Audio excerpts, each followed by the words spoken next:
Anya! Welcome to my reaction to the most gangsta grocery store on earth.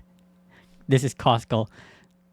This is gonna be my first reaction to the Fat Electrician, but this is his other channel, the Fat Files.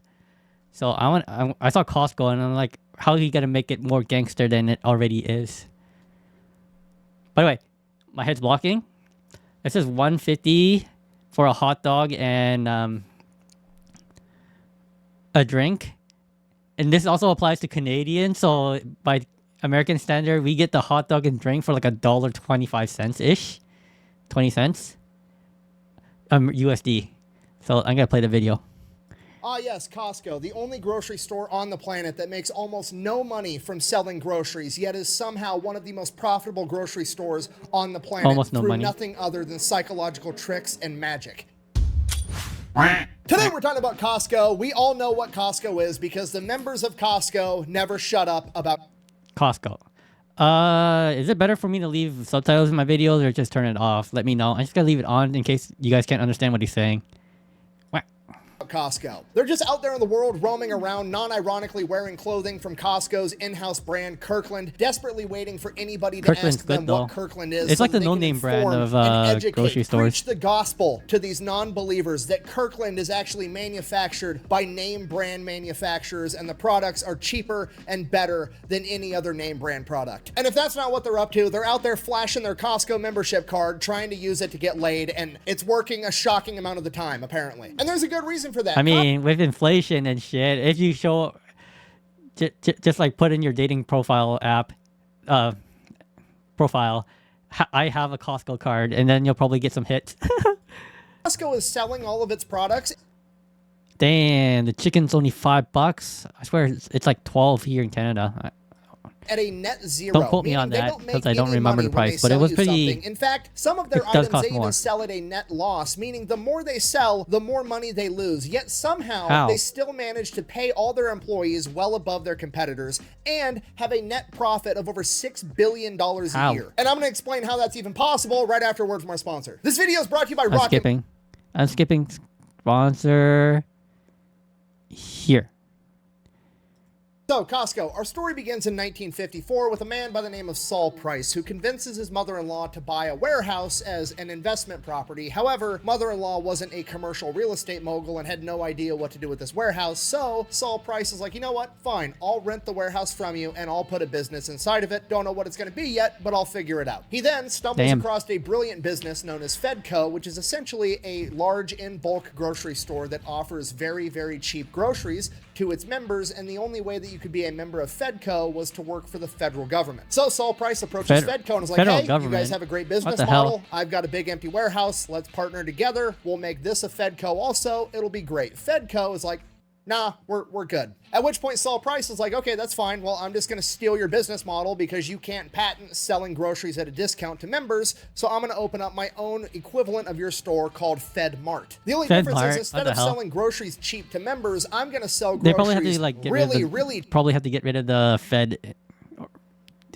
due to the name. Cheap to members. Like, I'm almost not going to make money off of selling groceries, and I'm going to charge them a $2 membership fee. Okay, and this business model seems kind of weird. It's like $120 to $140 for a yearly membership. But it's actually genius. Okay, Leonardo da Vinci once said that simplicity is the ultimate form of sophistication, and that's what's going on with this business model. If you don't know, grocery stores are probably one of, if not the most competitive retail environments on the planet. The profit margins on food in grocery stores is so razor thin, it's crazy. And this is why like Walmart is like closing down their stores in America, well, some states and cities because people are stealing too much of their shit. FedMart has done with this business model is essentially said, I'm not going to compete in this highly competitive environment. I'm going to sell my groceries at net zero. I'm not going to make money. I'm just going to break even on everything I sell, and I'm going to make all my money off of charging a monthly subscription fee of $2 to let everybody shop at my grocery store. Oh, the monthly subscription fee of $2. So that's 2 times 12, 24 USD back then, 1954. where my stuff is the cheapest because I'm not making like any his money shirt, off Keyboard of it. Warrior. I have no profit margin there. So if the customers shop here enough, they're going to save enough money to offset their membership fee, saving money overall. I'm going to make money, and it's a win-win for everybody. In its first year of business, FedMart does 4 times its projected amount of profit, and they end up opening a bunch of more stores within a couple of more years all across the United States. Within 5 years, by 1959, FedMart goes public and continues to be outrageously successful. Fast forward to 1975, a German conglomerate company buys up the majority of the stocks in the stock market, and they assume control of FedMart. Now, these German investors assume control of the company, and naturally, they're like, wow, what a brilliant business strategy. It's so simple, it's physically painful. All I have to do is change nothing and rake in money. But maybe increase the membership fee. It'd be cooler if we re-German engineered the entire thing. I bet re-German. What do you mean by re-German? We could get 3% better performance if we made this like 1,000 times more complicated. So that's what they did. They German engineered the company, what the hell? And by 1983, completely out of business and shut down. So Saul Price is like, I made a They had to ruin it. They had to ruin a good thing. The money going public with my business. They ruined it. It's closed down. There's no other company like mine. I'm going to start the exact same company all over again. So he buys an empty aircraft hangar and starts Price Mart with the same exact business model. Oh, shit. Here we go again. Now, around the same exact time, Saul Price's old protege from FedMart, a guy by the name of Jim Senegal, ended up opening up his own business with his business partner, a lawyer by the name of Jeff Brotman. And that business was Costco, that also had the exact same business model. So Costco and Price Mart end up being competitors for a little while, and then they eventually end up merging together, and they form Price Costco, and then it just becomes Costco, and this is what we have today. Costco's and modern day Costco really hasn't changed their business model. They still run a net zero on almost all of their products, and they make 92% of all of their money off of membership fees. So if Costco wants to make more money, they have to maintain. That's sick. So like that's like almost $6 billion from membership fees. What the hell? The members they have, and B, get more members. So how do you do that? You be competitive. You have the best prices, which check, Costco already does because they run everything at a net zero. They're not making money. You can't get better prices than what Costco already has. So what else can they do to improve their business? They have to make shopping there fun, and that's exactly what they do. Okay, and this is where the psychological warfare and magic comes into play, all right? Because the second you walk up to a Costco, you have to pull out your membership card, and on the back side of those Costco membership cards, it's literally a photo ID. Like, you're not getting into this exclusive club unless you are a member. Never cross the road. My photo is like very, very old, and they never even changed it. I just renew the card every year. No, but my friends are on the inside. Lose them. Hey, watch it, I'm a bleeder. Okay, so right out of the gate, you already feel exclusive. You feel like a boss walking up to the bouncer at a nightclub, and he just opens up the velvet ropes for you and waves you in because you're a member. And the cycle. Is that how it's like in America? Here in Canada, we just say hello and show them the card, flash the card, walk in. That's it. I don't know if you have to feel like a boss there, right? Because the first aisle that you carpet. walk into, by design, is the expensive electronics aisle, okay? You sitting there, you're looking at like, oh, shit, do I need so that's a psychological warfare? Damn. $1,000. I was like wondering why they put it so close to the front, because somebody can just run in, just distract the people in front and then just like try to steal the expensive electronic and run out. For TV, I probably shouldn't. Okay, I'm not going to get the TV. And then you go about your shopping and you think you did a good job, right? They did that shit on purpose because now you think to yourself, oh, wow, I just saved $4,000 because I didn't buy a TV the size of my garage door. So now you're like 10 times more likely to impulse buy something else for yourself because you feel like you just saved $4,000. So all of a sudden, that $80 purchase that you're going to splurge on doesn't feel like a big deal. Does this really a flat work? I never even thought about getting a giant-ass TV. That's mainly because I'm on the computer mostly. And that is what makes the shopping fun. Within 3 minutes of stepping foot inside of Costco, they've already made you feel like an exclusive member of their club, and they have convinced you that this is no longer a shopping trip. This is a trip where you get to treat yourself. 3 words for you. Treat yourself. And now they're about to turn the entire shopping trip into an adventure because Costco uses what they call the treasure hunt strategy, which basically means Costco is constantly moving around all of their items to different locations. So no matter how many times you go to Costco, you never know where you're going.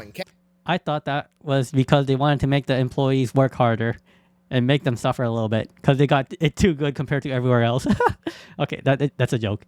Hey, you're on a constant hunt for the milk, the eggs, the bread, and then you're running across like LED high-speed internet toasters for $80, and you're like, holy shit, I need that. And while that's going on, you've got an army of old women constantly trying to give you samples of food. This is not pudding.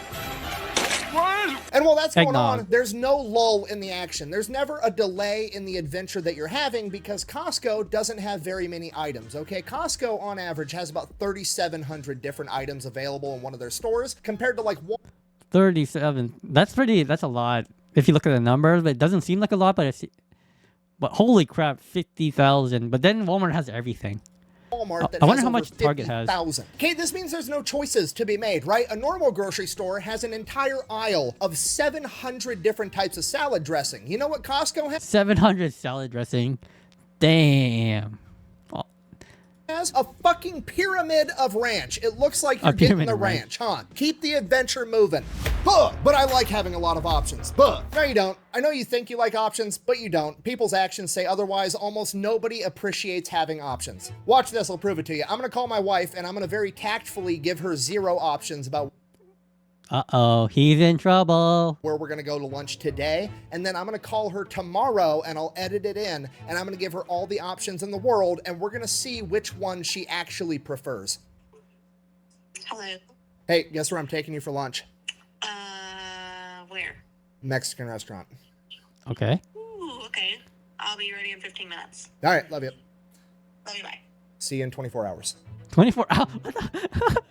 15 minutes. Hello. Hey, I'm hungry. Where do you want to go for lunch? I don't know. You want Chinese? No. Mexican? No. Burgers? No. Italian? Huh? Yeah, no. All right, you Piano? figure out where you want to go and then let me know, okay? Okay, fine. All right, love you. Fucking science. Moral of the story, whether people know it or not, they actually hate having too many I'm gonna learn. I gotta remember this for the future. options because it makes you think, and when you have to stop and think, you have to stop, which breaks up the action, right? If you're having Don't sex let- with that's- somebody, you don't want That's the key to make sure they don't think and they don't stop. them right in the middle That's of why it to be short like, form format like TikTok is like so popular because you don't have to think, you don't have to stop. hey, did you lock the front door? Like, I don't give a shit. Unless there's a Velociraptor that kicks down that door, I'm in the middle of something right now, okay? Let's keep doing this. And this is true for like almost everything, right? You think Ice Cube would be one of the greatest rappers of all time if right in the middle of his song, Today Was a Good Day, he stopped and gave you a fucking pop quiz on geography? No, just enjoy the song and listen to it and you're happy. So when you're shopping at Costco, this is an adventure. This is a treasure hunt and there's no thinking and there's no breaks in the action ever. You're having a blast. And if that wasn't enough, the aesthetic of the overall store is absolutely incredible. Remember going to a normal grocery store when you were a kid and your mom couldn't find something and she goes up to the employee and is like, do you have this? And they're like, no, we don't have it on the shelf. And your mom goes, she says the magic words, oh, can you go check in the back? And you're like, the Check in the back. Aye. fuck is, what's in the back? What's going on back there? Guess what? Costco, you're in There's the no back, back. okay? I'm It's on top. 99% sure that we're living in a simulation, shelf, and top Costco shelf. is the spawn point for Warehouse all of shelf the somewhere. stuff. I mean, it's gotta be, right? Costco's got like food and clothes and electronics, you know, the common loot, but they've also got the rare shit that you can go find. So when Mrs. Fat Electrician gets sidetracked smelling 15 different types of candles, I'm going on a side quest to find something cool. Wow, you What am gotta I call looking her out for? like I that. have no idea. I'll know when I find it, okay? You know, not Costco's call the it. You gotta only expose grocery her like store on the that. planet that you can just wander off and end up finding a signed Purple jersey, Magic Johnson. Who? I don't do sports. jersey from Magic Johnson in 2024 when he retired in 1996, okay? You're just looking at it like, what is How? happening right now? And then Why? you look over and you're like, oh, there's a ring that costs $340,000. Why is there a diamond ring that costs $340,000? And you're just looking at it in your hand like, this Yo, I'm surprised if that place was not looted. Shipping and handling include. Oh, it's probably online only. Yep. What's that? Only one available. Damn. Yeah, it's probably online only. literally costs more than the house that I live in. I'm fucking stealing this. And you're like, no, No, I can't. You put it back, and now you feel like a good person, and Costco is boosting your self-esteem. So you get done shopping, and then you realize you're hungry. You have developed an appetite from adventuring for the past 2 hours, and holy shit, Costco has a food court. So you go over It's to the so food cheap. court, and you're like, you know what? I haven't had a hot I'm just sad that Canadian Costco doesn't have food at American Costco. I get reminded all the time that there's chicken bacon American Costco. dog in 15 years. I'm gonna go ahead, I'm gonna order a hot dog and a soda. They ring you up at the cash register. It's $1.50 for a hot dog and a soda, okay? And just I'm just laughing how the subtitle's like 150. to be clear, this isn't like one of the normal little bullshit hot dogs that you like give to the kids at the barbecue while all the adults are eating steaks and burgers. No, this is the fucking hot dog that she tells you not to worry about, okay? This is a fucking, you went to a baseball game and got one of those big ass novelty hot dogs, size hot dogs, and that plus a soda with free refills was $1. You get free refills? Okay, I did that anyways, but I didn't know they were free. So then, because you're a good person, because you didn't steal that ring, you politely inform the cashier, I think you messed up and accidentally gave me the hot dog for free, and that's just the tax. And she's like, no, it's $1.50. We haven't raised the price on the hot dog combo since 1984 when we came out with it because of the principles of the matter. Do you understand how crazy that is? 1984 was 40 years ago, okay? We've had more inflation than that house from the movie Up since then, and they've refused to... That comparison. Raise the price, okay? Dollar Tree is now $1.25 tree, and dollar stores in Canada are like $3, $4, $5, $6 now. It's not even a dollar store anymore. They should rename themselves. this hot dog is still $1.50. So then you go home full and happy, but still fascinated by this $1.50 hot dog. So you decide to look into it. How is it possible? Was that actually meat inside that hot dog? What is going on here? And then you Google it and you hear the famous Costco hot dog story. Okay, apparently the higher ups at Costco came to the owner, Jeff Sinegal, at this point in time, Saul Price's protege, and they're like, we got to sell this hot dog for more than $1.50. At which point, Jeff said, and I quote, if you raise the effing hot dog, I will kill you. Oh my God, that's an actual quote.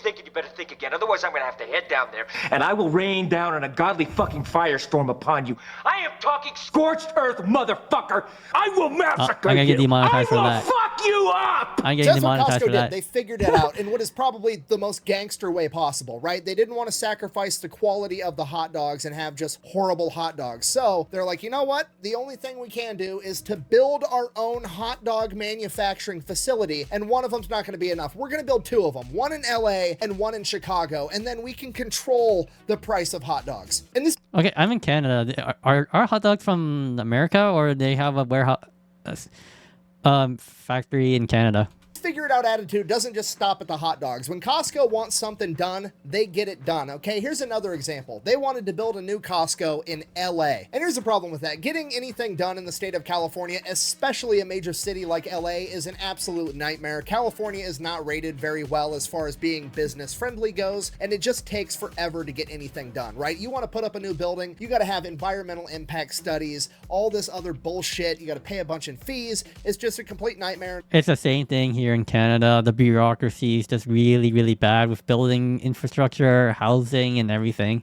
It's going to take 20 years for them to put up a 300,000 square foot warehouse. But they had a new rule that due to the housing crisis, they would expedite immediately any projects that had affordable housing. So Costco is in the process of building a Costco in the middle of LA that has fucking apartments on top of it, just so they can start slinging $1.50 hot dogs.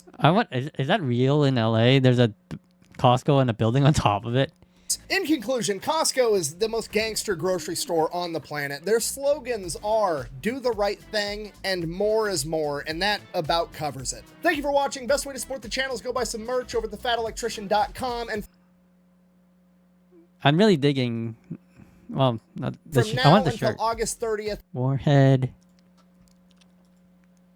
every single item purchased out of my merch store, whether it's a sticker or a hoodie or a shirt or a beer koozie, is going to get you one entry to win a custom Steelhead Outdoors Fat Electrician gun cabinet. I'm a Canadian. That's not going to apply to me. And second place is going to get a custom Steelhead Outdoors Fat Electrician pistol box. And third place Okay, maybe that one might go through the borders. is going to get a big care package from Wiley X, my favorite glasses company. So yeah, go buy some merch. Thank you for watching. Quack, bang, out. Yeah. Thank you for watching my video. That was a good. I like him. Oh yeah, I forgot. I always forget to say this. Watch his video, like it, and like and subscribe to my channel. Yeah, yeah. Oh yeah. I want to get monetized. Watch my other videos. Do it. Do it. Do it now.